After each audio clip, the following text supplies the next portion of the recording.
역설적인 구원이라고 하는 제목이에요. 오늘은 그래서 이 땅에 오신 하나님 예수 그리스도께서 십자가에 죽으신 날을 기념하는 성금요일이죠. 평상시 같으면 이 땅에 수많은 교회들, 천주교 성당들을 포함해서 대대적인 예배를 하고 미사를 할 텐데, 마치 예수님께서 골고다 언덕에서 십자가에 달리셨던 그날처럼 북미와 우리 조국의 교회는 조용히 오직 예수님의 십자가만을 묵상하는 날로 지내는 것이 조금은 아쉽기도 하지만, 오히려 예수님의 십자가를 더 깊이 묵상하고 바라보는 기회가 되고 교회를 더 깊이 생각하게 되는 그런 의미가 있는지 더 모르겠습니다. 화려하고 장엄한 예배가 아니라 비록 각자의 처소에서 작은 화면으로 이렇게 서로를 바라보고 스피커로 들리는 음성을 따라서 익숙하지 않는 모습이지만, 십자가에 죽으신 예수를 깊이 생각하는 귀한 시간이라면 이 또한 거룩한 예배입니다.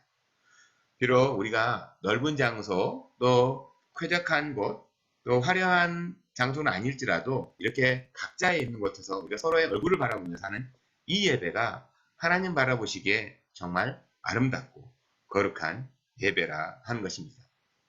그렇다면 우리는 왜 이처럼 익숙하지 않는 모습으로 이렇게 예배해야 하는 걸까? 우리가 왜 이렇게 익숙하지 않는 모습이지만 예배는 꼭 해야 되는 걸까요? 그것은 우리가 익숙하다, 익숙하지 않다, 어쩌면 감동적이다, 감동적이지 않다, 은혜롭다, 은혜롭지 않다의 문제가 아니라 가장 인간의 본질에 대한 해결이 예수의 십자가로 이미 이루어졌기 때문입니다. 사실 우리에게 익숙한 예배의 형태도 시간과 역사적 사건에 따라서요, 변화가 되어 온 하나의 모습일 뿐이지 꼭 이래야만 예배라는 것은 없습니다. 예배에서 가장 중요한 것은 어떤 형태의 모임인가, 어떤 사람들의 모였는가가 중요한 것이 아니라 그 안에 예수가 함께 하시면서 죽었던 영혼들이 살아나는 그 진리의 말씀을 사모하고 성령 충만을 얻으며 지친 영혼이 힘을 얻어서 다시 새 소망으로 삶을 살아가느냐 하는 것이 가장 중요한 예배의 핵심 포인트죠. 그렇다면 예배의 모습, 예배의 전통을 우리가 굳이 규정하거나 꼭 그래야만 한다고 생각할 필요는 없을 것입니다. 살아있는 자들이 성령과 진리이신 예수님이 함께하면 예배입니다.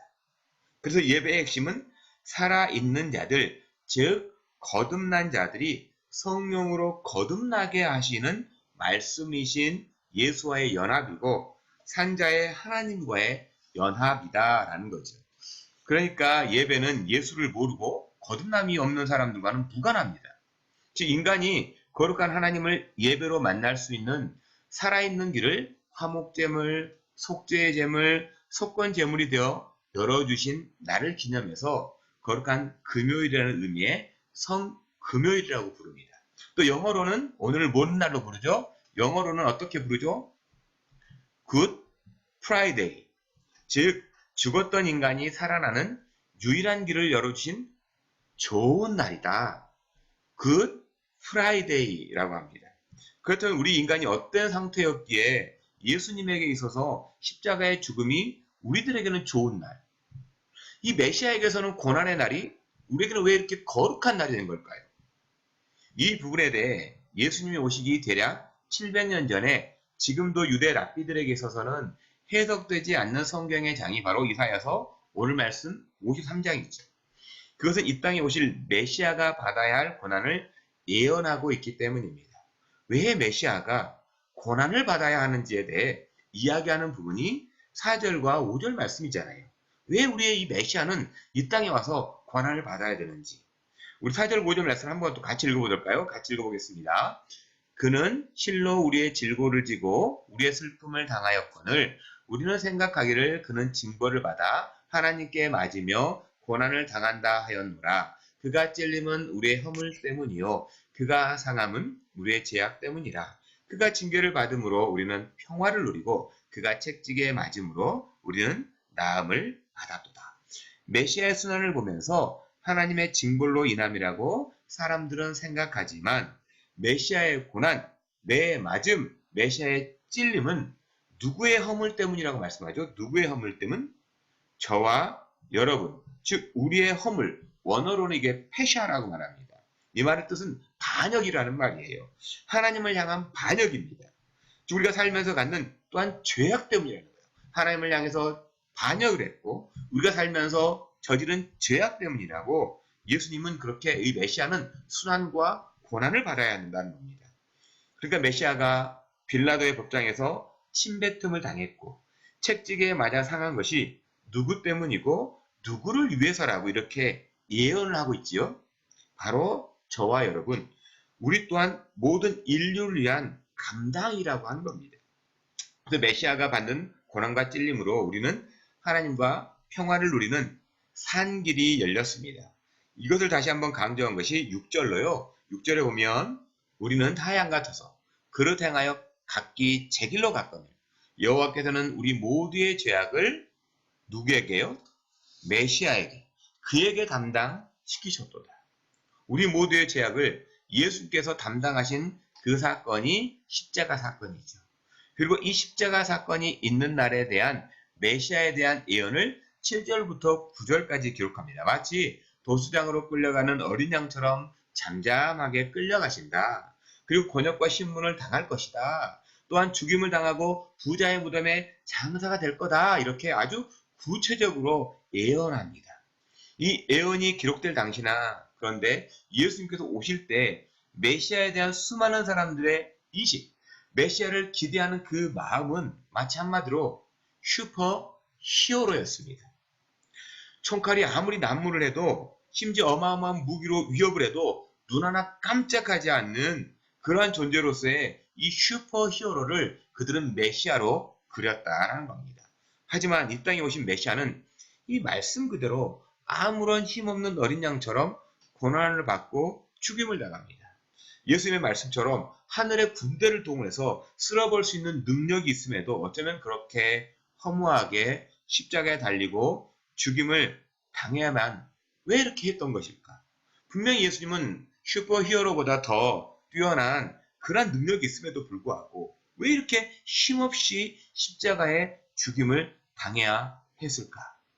왜 고난과 죽임을 당해야 하는 이유가 무엇이냐 하는 겁니다. 예수는 왜 그렇게 죽어야 했을까요? 그건 바로 700년 전에 이사야 53장에서 계속해서 이야기하지 않습니까? 약속이 되었다라는 겁니다. 이게 바로 십자가의 역설이에요. 이 십자가의 역설을 좀 간단하게 좀 살펴보기 원합니다. 우리 구원의 역설, 이 십자가의 역설을 간단하게 살펴보면 먼저 첫 번째는 속건제물 대신 예수라는 겁니다. 그래서 10절에 보면 그의 영혼을 속건제물로 드리기에 이르면 이라고 기록하죠. 메시아는 이 땅에 속건제물이라고 말합니다. 그러니까 메시아는 제물이 되어야 한다라는 거예요. 화목제의 제물이 되어야 하고요. 신약에 말씀한 것처럼 우리의 죄를 담당하는 속죄제의 제물이 되어야 합니다. 그리고 또한 속건제물이라고 이사야서는 이렇게 예언합니다. 속건제물이 무엇이죠? 구약에 5대 제사가 있습니다. 구약의 5대 제사는 번제와 소제와 화목제, 속죄제, 속건제가 있습니다. 이 중에 이 속건제의 특징은 하나님의 백성으로 하나님의 법에 따라 마땅히 행하면서 하나님께 영광을 돌리고 또 타인에게 덕을 세우면서 살아야 하는데 그렇지 못하고 범죄했을 때 드리는 제사입니다. 그러니까 속죄제는 우리의 타락한 성품에 대한 제사예요. 속죄 제사라고 하는. 즉 우리의 sin을 해결하는 제사가 바로 뭐냐면 속죄제예요. 근데 속건제는 trespass, guilty 뭐 이런 것들 있잖아요. 이런 부분에 대해서 우리의 행위에 대한 제사가 속건 제사입니다. 하나님의 백성으로서 이 땅을 살면서 하나님을 드러내지 못할 뿐만 아니라 오히려 덕을 세우지 못한 삶에 대한 해결 방침으로 구약에서는 이 속건제를 주신 거예요. 이것을 신약적으로 바꿔 말씀드린다면 이미 용서함을 받은 성도이지만 우리 안에 내재된 연약함으로 인해서 발생하는 윤리적이고 비도덕적인 죄악까지도 예수님은 감당해 주신다라는 겁니다. 그렇다면 하나의 질문이 생겨요. 그러면 윤리적이지도 못하고 이 비도덕적인 죄에 대해서 용서함을 받은 성도라면 그러면 어떻게 해야 되는 건가요? 우리가 과연 용서를 받았다면 어떻게 해야 되느냐는 겁니다. 이미 용서함 받았으니까 나 자유 얻었다고 하면 끝일까요? 과연 이것이 오늘 말씀 10절 하반절에 보면 여호와께서 기뻐하신 뜻을 성취하는 것일까요? 이미 죄사함을 받았기 때문에 이 근원적인 이 신앙, 이 잘못적으로 근본적으로 잘못된 신앙, 이건 바로 잘못된 신앙이라는 겁니다. 우리가 하나님 예수님께서 오셔가지고 나의 모든 죄를 다 용서해주고 내 행위의 모든 죄도 용서해줬기 때문에 나는 자유함을 얻고 내가 마음대로 살아간다. 이게 바로 구원파적인 신앙이거든요. 잘못된 신앙입니다. 그래서요, 이 속건제에 대해서 우리가 고민을 해봐야 돼요. 예수님께서 우리의 신앙, 우리의 행동과 태도에서 잘못을 용서해줬다고 말하는데 그 부분에 대해서 우리가 어떻게 이 부분을 해석해야 하냐는 겁니다. 그래서 여러분 십자가에서 죽으신 예수님이 내 안에 계십니까? 십자가에 죽으신 예수님이 내 안에 계셔요? 그랬건 동일하게 하나님께 영광을 돌리지 못한 삶에 대한 부분에 대해 십자가를 내가 감당해야 한다는 거죠. 물리적인 십자가는 예수께서 이미 감당해 주셨다면 내가 감당해야 할 잘못을 인정하고 용서를 구하는 영적 십자가의 몫은 우리 그리스도인에게 남겨졌다라는 겁니다. 즉 사회 공적인 영역에서 우리 그리스도인들은요 이미 용서함 받았기에 종교의 자유를 주장하면서 다른 사람의 육체적 영적인 건강을 해쳐도 되는 존재가 아니라는 거예요. 근데 오늘 신문을 보니까 일부 교회들이 부활절 예배를 강행하겠다고 하는 소식에 얼굴이 좀 부끄러웠습니다. 한쪽에서는 사람들의 건강을 위해 죽을 만큼 애를 쓰고 눈물 나게 싸우는데 종교라는 이름으로 신앙의 자유를 앞세워서 수많은 사람들의 건강을 볼모로 예배라는 탈을 씌우겠다는 것은 아닌지, 과연 예수님께서 이런 예배를 위해 십자가에 오르셨을까 하는 깊은 고민에 잠기게 됩니다. 그래서 여러분, 이렇게 몇 사람이 줌으로 하는 예배지만 저와 여러분 안에 속건제물 대신 예수를 품고 내 자신의 삶을 속건제물로 드리는 2020년 이 성금요일부터 부활절이 되기를 저는 소망합니다. 그 옛날 십자가의 예수가 아니라 오늘 지금 내 안에 계신 속건제물 대신 예수를 품고 과연 하나님을 영화롭게 하는 것은 무엇인지 고민하고 기도하는 이 시기를 헤쳐나가는 저와 여러분 그리고 우리 교회가 되기를 저는 소망해요. 예수님이 다 용서해줬기 때문에 나하고 아이돈케어라면 예수님과의 무관한 겁니다. 예수님이 내 안에 계시기 때문에 속건제물 대신 예수님이 내 안에 계시기 때문에 나의 행동과 나의 비윤리적이고 비도덕적인 것을 내가 감당해야 할 몫이 있다는 겁니다. 그걸 아이돈케어 해버린다면 우리는 구원파적인 잘못된 신앙인일 뿐인 겁니다. 우리가 감당해야 할 책임의 영역이 있다라는 것을 기억했으면 좋겠습니다. 그 바로 속건제물 대신 예수님. 우리는 그렇게 용서를 구할 때 예수님은 얼마든지 넉넉하게 용서를 해주시는 분이다라는 거고요. 또한 우리가 그 용서에 걸맞는 우리가 그 행동과 또한 덕을 세우는 신앙적 양심이 회복되어야 한다는 것입니다. 그랬을 때 두 번째는요. 예수의 십자가는 많은 사람을 의롭게 한다라는 겁니다. 이렇게 분명하게 말씀합니다. 그래서 11절을 보면 자기의 지식으로 많은 사람을 의롭게 하며 이 부분을 고린도전서 1장 18절에서 바울은 이렇게 얘기하죠. 십자가의 도가 멸망하는 자들에게는 미련한 것이요 구원을 받는 우리에게는 하나님의 능력이다라고요. 그러니까 십자가는 하나님을 아는 지식이 없는 자들에게는 미련하기 그지없는 것처럼 여기지만 구원받은 성도에게 있어서는 예수의 십자가는 하나님의 능력이라고 역설을 하는 겁니다. 그러니까 메시아의 죽음이 나의 죽음임을 고백하는 사람에게 하나님은 의롭다라고 칭해 주심으로 거룩한 사람, 즉 성도라고 불리게 됩니다. 그런 의미에서요. 세상에서 가장 귀한 직분이 바로 성도입니다. 왜냐하면 성도를 다른 말로 바꾸면 하나님으로부터 의롭다라고 칭함을 받은 사람이기 때문이죠. 그러면 왜 의롭게 됨이 그렇게 중요하냐는 겁니다. 왜 의롭게 됨이 그렇게 중요하죠? 의롭지 않으면 천국에 갈 수가 없으니까 그럴까요? 의롭지 못하면 천국에 갈 수가 없으니까? 물론 천국 가는 건 중요합니다. 근데 왜 천국에 가려고 하냐는 거예요. 왜 천국에 가려고 하는 겁니까? 천국에 가서 뭐 하시려고요? 하루 종일 골프 치고 낚시하고 내 마음대로 살 수 있으니까, 내가 정말 하고 싶은 대로 마음대로 살 수 있으니까 천국일까요? 천국은 그런 곳이 아닙니다.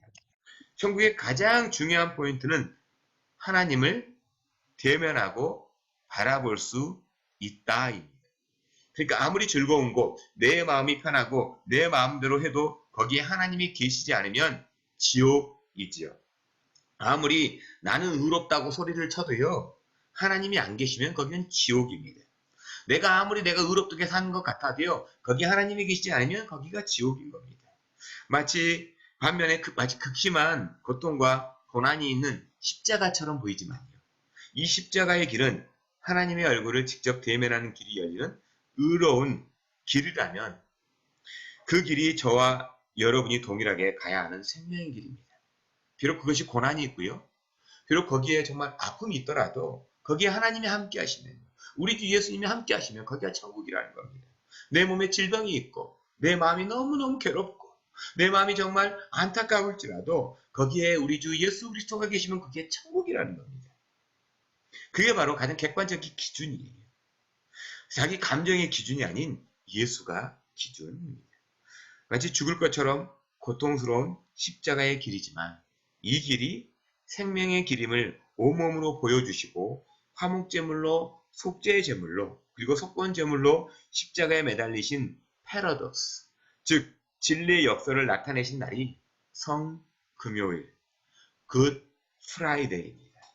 십자가의 패러독스를 기억하면서요, 예수님이 내 안에 계심으로 예수와 함께 장사되는 오늘과 내일이 되시기를 저는 축복합니다.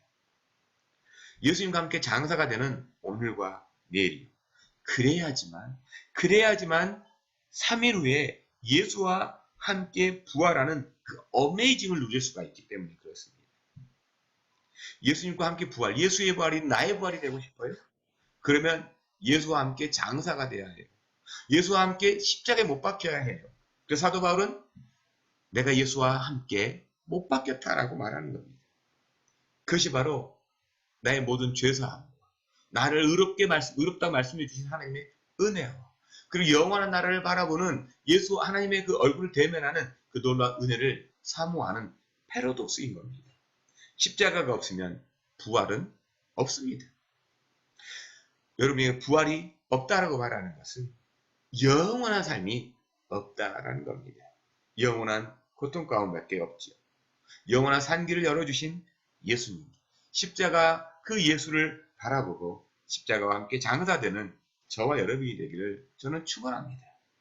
지금 이 시간이요, 예수의 십자가가 어디에 있는지 한번 조용히 생각하는 시간을 저는 좀 갖기 원합니다. 예수의 십자가가 어디에 있는지, 2000년 전에 그 십자가가 그 골고다 언덕의 십자가인지, 아니면 내 가슴 속에, 내 삶 속에 그 십자가가 있는지, 매일 내 삶 속에 세워진 십자가가 있는지 생각하고 기도하면서 예수님을 좀 부르시고 좀 만났으면 좋겠습니다.